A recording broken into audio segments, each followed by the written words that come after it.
우리에게 주신 하나님의 말씀은 사도행전 28장 1절부터 10절 말씀입니다. 이제 이 계시의 말씀을 받들어 봉독할 때 하나님의 음성으로 들으시기 바랍니다. 우리가 구주된 후에 안즉 그 섬은 멜리데라 하더라. 비가 오고 날이 참에 원주민들이 우리에게 특별한 동정을 하여 불을 피워 우리를 다 영접하더라. 바울이 나무 한 묶음을 거두어 불에 넣으니 뜨거움으로 말미암아 독사가 나와 그 손을 들고 있는지라. 원주민들이 이 짐승이 그 손에 매달려 있음을 보고 서로 말하되 진실로 이 사람은 살인한 자로다. 바다에서는 구조를 받았으나 공의가 그를 살지 못하게 함이로다 하였더니 바울이 그 짐승을 불에 떨어버림에 조금도 상함이 없더라. 그들은 그가 붙든지 혹은 갑자기 쓰러져 죽을 줄로 기다렸다가 오래 기다려도 그에게 아무 이상이 없음을 보고 돌이켜 생각하여 말하되 그를 신이라 하더라. 이 섬에서 가장 높은 사람 보블리오라 하는 이가 그 근처에 토지가 있는지라. 그가 우리를 영접하여 사흘이나 친절히 머물게 하더니 보블리오의 부친이 열병과 이질에 걸려 누워있거늘 바울이 들어가서 기도하고 그에게 안수하여 낫게 하매 이러므로 섬 가운데 다른 병든 사람들이 와서 고침을 받고 그 안에로 우리를 대접하고 떠날 때에 우리 쓸 것을 배로 실었더라. 아멘.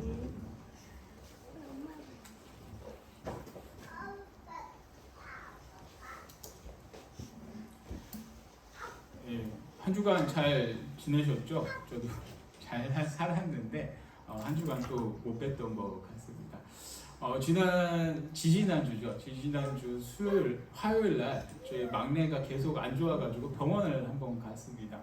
여기 금산에 있는 병원을 한 2달 다녔는데 2달 동안 치료하고서 이제 결론적으로 하는 얘기가 이러다가 귓구멍 눕는다고 큰 병원 가라고 그런 얘기를 이제 해주시는 거예요. 순간적으로 많이 화가 났지만 어떻게 하겠습니까? 빨리 대처를 해야겠다 싶어서 계속 이게 고민이 된 거예요. 대전 같은 경우는 또 이제 소아과 대란이라고 소아과 진료 보기도 힘든 상황에서 어떻게 해야 되나 하고 하다가 하루 동안을 계속 이 소아과 예약 잡는 어플만 이렇게 보게 됐었죠. 그러다가 어떻게 이제 밤에 수요일 밤 8시 반에 이게 이제 하나 딱 자리 빈 게 있어가지고 예약하고 이렇게 진료를 보러 수요일 밤 8시 반에 이제 대전에 있는 그 병원으로 진료를 받으러 가게 됐습니다. 그 처음에 갈 때는 그냥 그 진료만 간단히 보고 올까 생각하고 이렇게 갔었는데 병원을 가서 이렇게 진료를 받는데 선생님께서 하시는 말이 얘 큰일이라고 빨리 당장 입원하라고 그런 말씀을 하시는 거예요. 그래서 저희가 집도 멀고 지금 입원을 못할 것 같습니다. 내일도 오고 계속 오면 안 될까요? 이렇게 얘기를 했더니 선생님이 하는 말이 지금 부모 상황 가릴 때가 아닙니다. 빨리 그냥 입원하셔야 됩니다. 라는 말에 아무것도 그 준비를 안 하고 그냥 진료만 하러 갔다가 이제 입원을 하게 됐습니다. 저도 그냥 하루 이틀이면 될까 싶었는데 그렇게 이제 6일 동안을 제가 이제 막내 아이랑 감금 아닌 감금 생활을 이렇게 시작을 하게 됐죠. 아직도 병원은 이게 외부와 이게 차단이 된 상황이라 나가지를 못하게 하더라고요. 그래서 나갈 수도 없고 그냥 안에만 계속 있을 수밖에 없는 그런 상황에 놓였습니다. 근데 한 이틀, 3일쯤 지나니까 갑자기 그런 생각이 드는 거예요. 내가 여기 왜 있는 걸까? 내가 여기서 무엇을 하고 있는 걸까? 이렇게 자꾸만 이렇게 뭐 좀 그런 생각들이 이렇게 들더라고요. 그리고 또 주일이 되니까 여기서 뭘 어떻게 해야 될지 모르겠는 거예요. 아예 밖에를 나갈 수가 없으니까 이게 거기에 제가 병원에 있던 데랑 이제 예전에 제가 있었던 유성교회랑 가까운 이시라 거기를 가고도 싶어도 갈 수도 없는 상황이었습니다. 그래서 고민 끝에 이제 밤 10시에 문득 생각난 게 이제 기독교 방송이 생각이 났어요. 그래서 침대에 누워가지고 계속 기독교 방송만 이렇게 하루 동안 봤던 그런 주일을 제가 이렇게 보내게 됐었죠. 그러면서도 이제 계속 6일 동안을 입원하다 보니까 내가 뭐 하는 걸까? 내가 왜 이러고 있을까? 이런 생각들을 많이 해보게 됐습니다. 여러분들은 살면서 내가 여기 왜 있지? 내가 여기서 뭘 하는 걸까? 이런 생각을 혹시 해보신 적이 없으신가요? 저만 이런 생각들을 하고 있나요? 여러분들도 삶을 살아가다 보면서 그런 일들을 겪으셨으리라 생각이 듭니다. 오늘 이 성경 말씀을 보면은 바울도 약간 그런 상황에 놓여져 있었습니다. 제가 전에 말씀드렸을 때 바울이 어디까지 갔냐면 이제 황제에게 상소를 하면서 이제 그 가이사랴라는 곳에서 로마로 이송이 되는 그런 과정에 놓여지게 됐습니다. 그런데 이송되는 과정이 평탄치 않았죠. 바울이 이제 폭풍이 심하니 가지 말자, 조금 더 쉬다가 가자라고 이렇게 이야기를 했지만 아무도 바울의 말을 듣지 않았습니다. 선원의 말을 더 신뢰하고 백부장이 그래서 그 뱃사람의 말을 듣고 이제 강행을 하게 된 결과 어떻게 되냐면 유라굴로라는 그 폭풍을 만나게 됩니다. 그래서 그들이 생각했던 그런 방향이 아니라 다른 엉뚱한 곳으로 가게 되죠. 오늘 제가 이렇게 지도를 보겠습니다. 저희 이제 장비를 몇 개 구입을 했어요. 장비를 몇 개. 하나 둘. 저도 아직 익숙치가 않아서 현대 지도로 지금 이렇게 좀 자료를 찾아봤습니다. 성경 지도가 아니라 오늘날의 지명으로 이렇게 됐습니다. 바울이 어떻게 이동을 했냐라고는 저기 맨 오른쪽 하단 부분에 보면은 이스라엘이라고 적혀 있죠. 그쪽에서부터 이렇게 출발을 하게 됩니다. 오늘의 주인공 누굴까요? 네. 어떻게 생겼어요? 잘 생겼어요? 여러분들 보시면 어때요? 내가 저 사람보다 외모는 좀 낫다 이렇게 생각하실 수도 있겠죠. 사도 바울의 모습이 외모가 뛰어나지는 않다고 해요. 대머리에 눈도 잘 보이지 않고 조금 외모적으로는 너무 볼품없는 그런 모습이라고 합니다. 아마 터키나 그리스 쪽에 이렇게 여행을 다니시다 보면은 이런 사람의 초상화를 볼 수 있는 경우가 종종 있을 거예요. 그때 이 사도 바울의 모습을 기억해 주시면은 좀 여행하시는데 아마 좀 편하시리라 생각이 듭니다. 그러면은 바울이 어디서부터 출발했을까? 저쪽 밑에 바울의 사진이 있죠. 이쪽 아래에 보면은 이게 정확하게는 이게 오늘 위치 지명은 안 나오는데 위쪽 보면은 베이루트 부분에서는 많이 아래쪽이에요. 그쪽에서부터 거기가 이제 케이세리아라는 곳, 오늘날 지명인데 오늘 사진에는 그 케이세라라는 그런 지명이 나와 있지는 않아요. 거기서 이제 출발을 하게 됩니다. 한번 바울의 여정을 우리가 같이 한번 따라가 보겠습니다. 저기서 가다가 꼬였죠. 저기서 유라굴로를 만난 거예요. 폭풍을 만나게 됐는데 거기서 폭풍을 만나다 보니까 여기 쪽에서 올라가다가 폭풍을 만나서 더 올라가지를 못했어요. 이쪽으로 가야 되는데 그래서 어디로 가게 되냐면 여기 몰타라는 그 섬이 있습니다. 몰타로 가게 됐어요. 성경에는 멜리데라는 섬이 바로 이 몰타, 오늘날 지명으로는 이 몰타라는 섬입니다. 혹시 여기 여행 다니시면서 여기 가보신 적 있으세요? 몰타. 여기도 경치가 굉장히 좋아요. 여기 섬이 어떤 섬이냐면은 뭐라고 해야 되나? 근데 딱 봐도 작아 보이죠. 면적이나 굉장히 작아요. 대충 보면은 우리나라로 보면은 강화도 정도 된다고 해요. 규모가 강화도 정도가 이렇게 되는데 제주도보다도 많이 작죠. 이렇게 세 개의 섬으로 이렇게 이루어져 있는데 바울이 표류했던 곳이 바로 이 지역으로 추정을 하고 있어요. 여기 세 개의 섬으로 이렇게 되어 있습니다. 여러분들 혹시 몰타라는 곳 지명은 들어보신 적 있으세요? 들어보셨어요? 멜리데? 다 들어보셨어요? 멜리데가 어떨까? 제가 사진을 몇 개 찾아봤는데 좀 퍼올만한 게 없더라고요. 다 그 블로그 올리다 보니까 자기 사진 넣고 하다 보니까 그래가지고 그냥 사람 얼굴 안 나온 거 보면 경치를 이렇게 했는데 여기 어때요? 여기만 보면은 좋은가요? 멋있어요? 안 멋있어요? 신촌의 적벽강만 못하죠? 그래도 적벽강에 비해서 어때요? 그래도 바다 보는 거랑 강 보는 거랑 좀 다르기는 해요. 그렇죠? 여기가 굉장히 유명한 지역이에요. 이 몰타라는 곳이 오늘날에는 몰타 공화국이라고 하는데 세계에서 10번째 안에 드는 나라예요. 뭐가 10번째일까? 작은 규모로 영토가 가장 작기로 10번째 안에 드는 나라가 바로 이 몰타 공화국이라는 나라랍니다. 그런데 이 나라가 이렇게 작은데 잘 살 것 같아요? 못 살 것 같아요? 어떨 것 같아요? 못 살 것 같죠? 잘 살 것 같아요? 저기 뭐 마이쮸라도 있으면 하나 주고 싶은데 나중에 줄게요. 이 나라가 규모는 세계에서 10번째 안에 드는 가장 작은 나라지만 GDP가 4만 5천 불이라고 해요.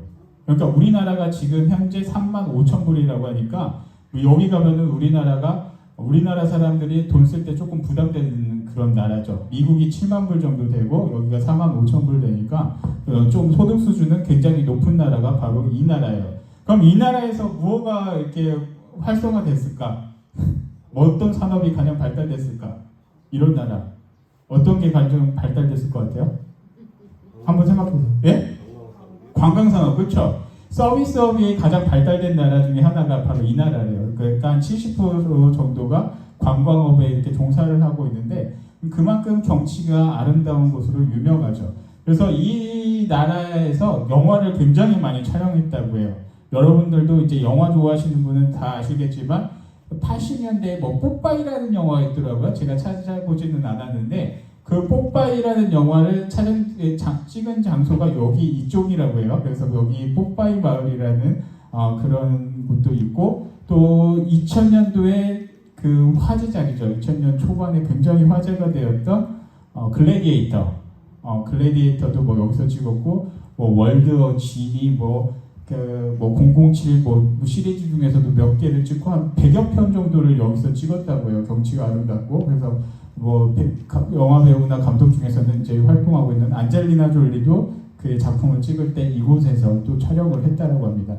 그러다 보니까 관광 산업이 발달돼가지고 굉장히 이렇게 부를 누리면서 사는 나라가 중에 하나가 바로 이 나라예요.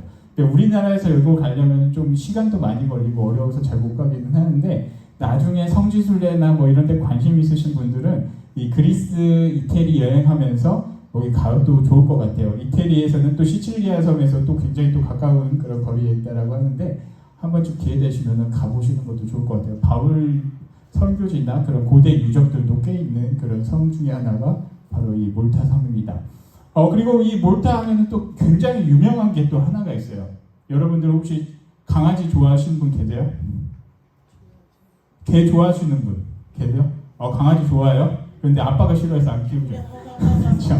강아지를 좋아하시는 분도 많으실 거예요. 혹시 강아지 종류 중에 작은 게 우리나라에서도 많이 기르는 게 치아와도 있고 또 어떤 게 있어요?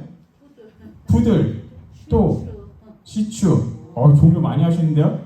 또 작은 게 또 있죠? 모르요? 예? 집에서 많이 키우는 게 너무 많이 키워서 유기견으로도 유명한 게 요크셔테리요. 그렇죠. 그건 영국 개고 개 중에서 말티즈라고 있어요. 말티즈. 근데 이 몰타라는 말이 자기들 원어로 말하면은 말타라고 해요. 말타. 그래서 이 말티즈라는 개의 고향이 바로 이 몰타 섬입니다. 그래서 여러분들 오늘 제가 이렇게 보여드린 거는 오늘 말씀의 그 주 배경이 되는 곳이 바로 이 몰타 섬이기 때문에 제가 잠깐 이렇게 한번 보여드렸어요. 나중에 기회 되면 한 번씩 다 놀러 가세요. 여기 이태리에 있습니다. 이태리 보이죠? 여기 이태리 그리스예요. 여기가 가까우니까 성지순례 갈 때 한번 기회 되시면은 이렇게 한번 가시는 것도 좋겠다 싶습니다. 그래서 한번 보시고 기회 되시면 한번 가세요. 근데 지도를 보면은 아시겠지만 사도 바울이 가려고 했던 곳이 어디예요? 바로 로마였어요. 로마랑 이 몰타라는 곳은 거리가 굉장히 멀리 떨어져 있는 곳이에요. 아까 지도에서 봤듯이 몰타랑 이 로마랑은 전혀 가깝지도 않죠. 수백 킬로가 떨어진 그런 곳이 바로 이 몰타라는 곳입니다. 그런데 바울이 로마를 가려고 이렇게 했지만 로마로 갈 수가 없었어요. 아까도 말씀드렸지만 유라굴로라는 그런 광풍을 만났기 때문에 엉뚱하게 그렇게 좀 몰타라는 그런 섬에 내려오게 되었습니다. 그때 이 사도 바울의 마음이 어땠을까? 여러분들 한번 생각을 해보세요. 나는 로마에 가서 황제에게 상소를 하고 황제 앞에서 예수 그리스도를 전해야 되는 그런 사명을 갖고 있는데 본의 아니게 이렇게 휘둘려서 이렇게 몰타까지 내려오니 제가 바울이었다라면은 아마 많이 화도 났을 것 같아요. 야, 이것 봐, 백부장아, 내가 지금 가면 안 된다고 했잖아. 조금 더 기다렸다가 이 날씨가 잠잠해지면 그때 가자고 했잖아 라고 또 얘기도 하고 화도 많이 났을 거라 이렇게 생각이 듭니다. 그래서 같이 배를 타고 간 275명에게도 계속해서 잔소리를 했을 것 같아요. 제가 제 이 상황을 잘하는 게 이제 제 아내가 잘 알죠. 똑같은 말 계속하면서 한번 짜증나는 옆에서 계속 이야기를 하기 때문에 아마 정말로 저 같은 경우도 그랬을 것 같아요. 내가 그렇게 그때 가지 말자고 했잖아. 왜 조금만 더 기다려갔다 갔으면 우리가 이렇게 죽을 고비도 안 맞고 편하게 로마로 갔었을 텐데 당신들이 내 말을 안 들었기 때문에 우리가 광풍도 만났고 죽을 뻔했고 여기까지 오게 된 거야 라고 이렇게 이야기를 했을 것 같아요. 여러분들 같으면 그러셨을 것 같아요? 안 그러셨을 것 같아요? 한번 제가 볼 땐 여러분들도 저랑 크게 다르지는 않을 것 같아요. 이런 죽을 고비를 한번 겪으면 이게 너무나 크기 때문에 두려움 속에 사로잡혀서 아마 저랑 비슷하시리라 생각이 드는데 사도 바울은 어땠을까? 그러지 않았다라는 거예요. 이렇게 표류를 하면서 수많은 날 동안, 수달 동안을 이렇게 바다에 떠내려가면서 먹을 것도 없이 굶주렸지만 그 배에 타고 있는 그 누구에게도 원망을 하지 않았어요. 오히려 거기 함께 배를 탄 사람들에게 하나님의 말씀을 전해주게 됐죠. 우리들은 안전할 겁니다. 내가 하나님께 기도했더니 하나님께서 우리들의 물건은 없어질지언정 우리들의 그 생명에는 전혀 지장이 없을 거라고 하나님께서 말씀해 주셨습니다. 라고 이렇게 계속해서 이야기를 하고 있죠. 그래서 함께 배를 타던 사람들이 어떤 마음을 갖게 되냐면 이 바울을 처음에 믿지 않고 신뢰하지 않았지만 점점 이 바울의 말에 신뢰를 하게 된다는 거예요. 그전에는 백부장이 선장의 말을 따르고 들었지만 점점 이 275명이라는 그 사람들이 바울을 신뢰하면서 바울의 말을 듣고 바울의 말을 따르기 시작했다는 겁니다. 여러분들도 어떻습니까? 여러분들도 삶을 살아가면서 어떤 문제나 어떤 일들이 생길 때 우리가 꼭 기억하세요. 그 상황에 대해서 과거에 집착할 필요가 없다라는 거예요. 너 때문에 잘못했어. 내 말을 들었어야 됐어. 이런 얘기를 할 필요가 없다라는 거예요. 그거는 모든 게 정리된 다음에 이야기해도 늦지 않고 충분합니다. 우리가 문제를 닥쳤을 때 우리가 해야 될 것, 우리가 어려움을 겪을 때 해야 될 것은 무엇이냐면 함께 있는 사람들을 위로해주고 다독여주고 그리고 그들에게 긍정의 메시지를 전해주는 것이 바로 그리스도인의 그런 자세라는 겁니다. 그래서 여러분들도 삶의 자리 가운데 누구의 잘못들을 이렇게 따지고 시시비비를 가리기보다 이 상황을 어떻게 이겨낼까, 이 사람을 어떻게 다독이고 내가 이끌어갈까, 이것들을 고민하면서 이 사도 바울처럼 이렇게 다독이면서 살아갈 수 있는 우리들 모두가 되기를 바랍니다. 그리고 사도 바울이 이렇게 계속해서 이 배에 타고 있는 275명을 다독이면서 계속해서 표류하면서 흘러갔던 곳이 아까 보여드린 이 몰타라는 그런 섬입니다. 우리 성경에는 이 멜리데라는 그런 섬까지 이 사도 바울이 오게 됐죠. 근데 이 사람들이 276명, 바울을 포함해서 276명이 이 섬에 떠내려가니 이 지역에 살고 있던 원주민들이 이들을 바라볼 때 어떠한 마음이 들겠습니까? 어떠한 마음이 들 것 같아요? 어떤 한 조사를 보면은 모든 것이 완벽한 사람보다는 약간은 허점이 있는 사람들이 더 좋아한다라고 이야기를 합니다. 그것도 그럴 것이 모든 것이 완벽한 사람은 내가 도와줄 게 없잖아요. 여러분들 어떠세요? 완벽한 사람들 보면은 어떤 마음이 드세요? 그리고 약간은 뭔가 허점이 있는 사람들을 볼 때는 또 어떤 마음이 드세요?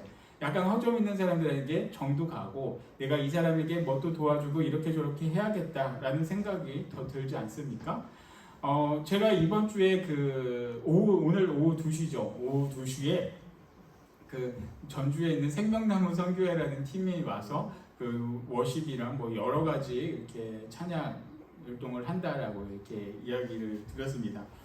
그런데 이제 2시까지 우리가 집에 가서 먹고 오니 또 불편하고 또 여기서 또 뭘 준비하지 않니 이게 많이 고민이 되는데 결론은 이제 수육을 하기로 했어요. 그래서 고기를 사오고 이렇게 해야 되는데 저와 저희 아내가 이렇게 크게 해본 적이 있어야죠. 저희 집 먹을 때 애들 먹이는 것도 조금씩 이것도 잘 못하는 상황인데 교인들 그래도 열댓 명이나 되는 분들을 다 식사를 이렇게 준비하는 게 쉽지가 않았어요. 그래서 고기는 있지만 뭘 해야 될지도 모르고 해서 한 분 한 분 다 전화를 드렸어요. 집사님 좀 김치 좀 썰어주세요. 집사님 상추 좀 이렇게 해주시면 좋겠습니다. 쌈장 좀 해주세요. 그리고 또 어떤 분한테는 이렇게 육수 좀 이렇게 어떤 집사님한테 처음엔 정말로 이게 힘든 것 같아서 고민됐더니 기꺼이 또 하시겠다고 이렇게 해주셔서 이게 또 너무 이렇게 감사하더라고요. 그런데 생각을 한번 바꿔보세요. 저와 저희 아내가 이 모든 것들을 완벽하게 다 한다라고 보시면 여러분들이 어떤 생각이 들겠습니까? 어떤 마음이 들겠습니까? 그들에 대해서 도와주고 싶은 생각도 없고 알아서 할 거야. 별로 신경 쓰고 싶은 그런 생각도 없죠. 그런데 저와 저희 아내 같은 경우 이런 것에 능숙하지 않는 것을 너무나도 잘 아시니까 이분께서는 또 이렇게 해주신다고 저분이 또 이거 맡아주신다고 하고 다 이렇게 맡아주신다라고 이렇게 얘기를 해서 지금 또 이렇게 다 준비가 돼서 이따가 맛있게 함께 나눠 먹을 수 있도록 저희가 지금도 계속해서 준비가 다 되고 있죠. 그만큼 부족한 것이 있고 이렇게 약간 모자라는 것이 있기 때문에 조금 더 신경이 쓰이고 정이 갈 수밖에 없습니다. 그런데 이 배에 타고 있던 276명의 몰골이 어떻겠습니까? 정말 몇 달을 이렇게 표류를 하고 먹을 것도 없이 이렇게 굶고서 섬이라는 곳에 도착했으니 이 지역에 있는 원주민들이 바라볼 때 정말로 불쌍할 수밖에 없었죠. 그리고 계절은 또 겨울이라는 이 추운 계절을 지나가고 있으니 이 사람들이 어떻게 살아갈 수 있을까? 정말 이 추운 날 버틸 수 있을까? 이런 생각에 그들을 도와줄 수밖에 없는 그런 상황에 놓여져 있습니다. 그래서 2절에는 이렇게 말씀을 기록하고 있습니다. 비가 오고 날이 참에 원주민들이 우리에게 특별한 동정을 하여 불을 피워 우리를 다 영접하더라. 바울이 나무 한 묶음을 거두어 불에 넣으니 뜨거움으로 말미암아 독사가 나와 그 손을 보고 있는지라 라고 말씀을 기록하고 있습니다. 이 상황이 그러니까 그런 상황이에요. 너무나도 불쌍하고 우리가 도와주지 않으면 다 굶어 죽을 수 있는 상황이기 때문에 이곳에 있는 이 원주민들이 이 사람들에게 특별한 마음으로 계속해서 도와주는 그런 상황이죠. 그런데 이 원주민들이 이렇게 도와주니까 이 사도 바울이 가만히 있었겠습니까? 사도 바울도 가만히 있지 못한다는 거예요. 불을 떼니 나무 정장이라도 이렇게 집어다가 이렇게 불을 같이 떼는데 조금이라도 힘을 보탰다라는 거예요. 그런데 이 나무 장작 더미를 이렇게 한 움큼 짊어가지고 불을 떼니까 어떤 일이 생겼냐면 바로 이 나무 장작 속에 있던 그 독사가 불의 뜨거움을 보고서 그냥 튀어나오게 되었습니다. 그리고서 어떻게 됐냐면 바로 사도 바울의 팔을 꽉 물었다라는 거예요. 그런데 이 모습을 보고서 이 원주민들이 어떻게 생각을 했을까? 바로 4절에 말씀을 기록하고 있습니다. 원주민들이 이 짐승이 그 손에 매달려 있음을 보고 서로 말하되 진실로 이 사람은 살인한 자로다. 바다에서는 구조를 받았으나 공의가 그를 살지 못하게 함이더라 라고 말씀을 하고 있습니다. 이 당시에 이 멜리데라는 섬, 몰타라는 이 섬도 로마의 그런 관할 구역이었어요. 역사를 좋아하시는 분들은 잘 아시겠지만 세계에서 유명한 전쟁 중에 하나가 뭐냐면은 포에니 전쟁이죠. 포에니 전쟁. 포에니 전쟁 배경이 이제 어떻게 되냐면 로마와 그 지중해를 두고 로마와 그 남쪽에서 그때 해상 강국이었던 카르타고가 전쟁을 했던 그런 큰 세계 전쟁 중에 하나가 바로 이 포에니 전쟁입니다. 1차, 2차, 3차 이렇게 포에니 전쟁이 이루어지는데 이 몰타라는 섬도 그때 당시 이제 카르타고라는 나라가 번성했을 때 사실 그때만 하더라도 로마가 강국이 아니었기 때문에 이 지중해 대부분의 바다를 카르타고가 차지하고 있었죠. 그때 당시만 해도 이 카르타고의 영역이었지만 이 포에니 전쟁의 승리로서 로마가 이 모든 아프리카 땅까지 다 차지한 이후에는 이 몰타라는 섬도 이 로마의 영역으로 들어가게 됐습니다. 그러다 보니 이 몰타에 있는 사람들은 로마의 그런 사상들도 어느 정도 많이 이렇게 차지하고 있었는데 이때 어떤 사상이 있었냐면 바로 대지를 감찰하는 신 디케라는 그런 여신이 잘못을 한 사람과 안 한 사람을 구분을 해서 심판을 한다라고 생각을 했었어요. 그래서 잘못한 사람들은 이 디케라는 신이 이게 이렇게 벌을 내린다라는 그런 사상을 갖고 있었습니다. 그런데 이 원주민들이 이렇게 바라볼 때 사도 바울을 독사가 꽉 물었으니 바로 이게 이제 바다의 신이 아닌 이 대지의 신이 이 사도 바울을 심판했다라고 생각을 하는 거죠. 대지에 있는 이 공의의 신 디케가 바다에서는 이렇게 심판을 할 수 없었는데 이 사람이 어떻게 와가지고 육지로 내렸으니 이 사람이 정말로 죽을 죄를 주었기 때문에 이 공의의 신인 디케가 이 사람을 심판했다라는 그런 사상이 있었기 때문에 이 원주민들은 이 사도 바울이 분명한 살인자다. 저 사람은 살인자였기 때문에 바다에서는 살아남았지만 바로 이 육지에 와서 죽을 수밖에 없는 사람이라고 이렇게 생각을 했다라는 거예요. 바로 그것도 그럴 만한 것이 이 짐승이라는 것이 뒤에 가면은 독사라고 이렇게 말씀을 하고 있는데 이 독사에 물린 사람들은 다 퉁퉁 붓고 바로 죽는 그런 것들을 이 사람들이 계속해서 겪었기 때문에 사도 바울도 분명히 몸이 다 붓고 죽을 거다라는 그런 확신을 갖고 있었습니다. 그런데 어떻게 됐겠습니까? 독사한테 물렸는데 사도 바울이 죽었을까요? 안 죽었을까요? 안 죽었겠죠. 당연히 안 죽었겠죠. 왜냐하면은 로마 황제를 만나고 그에게 복음을 전해야 되는 하나님의 사명이 있었던, 하나님의 소명이 있었던 사람이기 때문에 그깟 독사에도 바울에게 통할 수가 없었습니다. 그렇다고 여러분들도 이렇게 독사 이렇게 해보지 마세요. 여러분들은 하면은 큰일 나요. 여러분들한테 하라는 건 아닌데 믿는 자에게는 하나님께서 보호해 주셔가지고 분명히 이런 역사들이 분명히 일어나요. 그렇지만 이런 거를 테스트를 하지 마세요. 하나님을 시험하는 행위는 하는 거는 아니에요. 그러니까 이런 건 하지 마시고 그래도 하여튼간 하나님에 대한 하나님의 소명이 있었기 때문에 사명이 있었기 때문에 바울은 죽지 않았습니다. 그리고 그냥 바울은 태연하게 그 뱀을 갖다가 그 불구덩이에 던져버리고 그냥 똑같이 계속해서 일을 하고 있었죠. 그래서 이제 6절 말씀 보겠습니다. 그들은 그가 붙든지 혹은 갑자기 쓰러져 죽을 줄로 기다렸다가 오래 기다려도 그에게 아무 이상이 없음을 보고 돌이켜 생각하여 말하되 그를 신이라 하더라. 어떻게 됐습니까? 저 사람은 죄인이다. 확실하게 죄인이다. 죽을 사람이다. 라고 생각했던 이 사람들이 죽지 않은 모습을 보고 갑자기 저 사람은 죄인이 아니라 신이었어. 바로 바뀝니다. 태도가 바뀝니다. 그래서 이제 사도 바울님을 찬양하기 시작한 거예요. 우리 바울님을 찬양하라. 바울님은 신이다. 이렇게 생각을 하게 된 거죠. 그러면은 어떻게 되겠습니까? 바울이 신뢰가 되고 바울에 대한 믿음이 갈 수밖에 없다라는 거죠. 그래서 바울은 그러면 여기에는 자세하게는 기록이 되어 있지 않지만 바울이 그들에게 어떠한 일들을 했겠습니까? 한번 생각을 해보세요. 우리 이 동네에 있는 거기 저쪽 월명동 그분처럼 뭐 그렇게 했겠습니까? 자신의 왕국을 거느리고 축구할 때 어디 감히 총재님이 창궁을 니들이 막겠냐면서 한 경기 하면서 20골씩 넣는 그런 짓을 하겠습니까? 사도 바울은 그런 짓을 하지 않았다는 거예요. 예수님의 모습을 본받았던 이 바울 사도는 그런 행동을 하지 않았습니다. 오히려 여기서 말씀처럼 나무 장작을 구해서 함께 불을 떼고 함께 도와주고 위로해줬던 이 바울의 모습에서는 그런 걸 찾아볼 수가 없습니다. 바로 이 멜리데 섬에서 하나님을 알지 못했던 이 섬에 있는 원주민들에게 예수 그리스도를 전했던 거죠. 그들에게도 복음을 전하고 이 땅의 참 주님이 예수라는 것을 이 사도 바울은 계속해서 전할 수밖에 없었습니다. 물론 여기에 성경에는 자세하게 기록이 되어 있지 않지만 바울의 모습을 통해서는 충분히 그럴 수밖에 없습니다. 왜 그러냐면 7절 말씀을 봐도 7절부터 10절 말씀을 봐도 그거에 대한 생각은 충분히 해볼 수가 있다는 겁니다.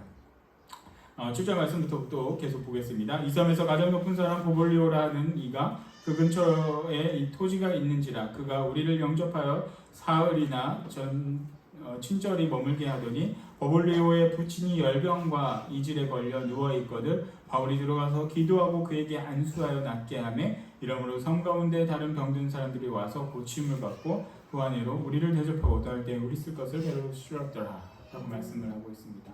어떻게 됐습니까? 바로 그러한 사도 바울의 모습을 통해서 또 이 보블리오라는 가장 지위가 높은 사람의 집에도 가서 그의 아픈 그의 가족들을 치료해주고 그에게 복음을 전하고 그들을 위로해준 사람이 바로 사도 바울이었습니다.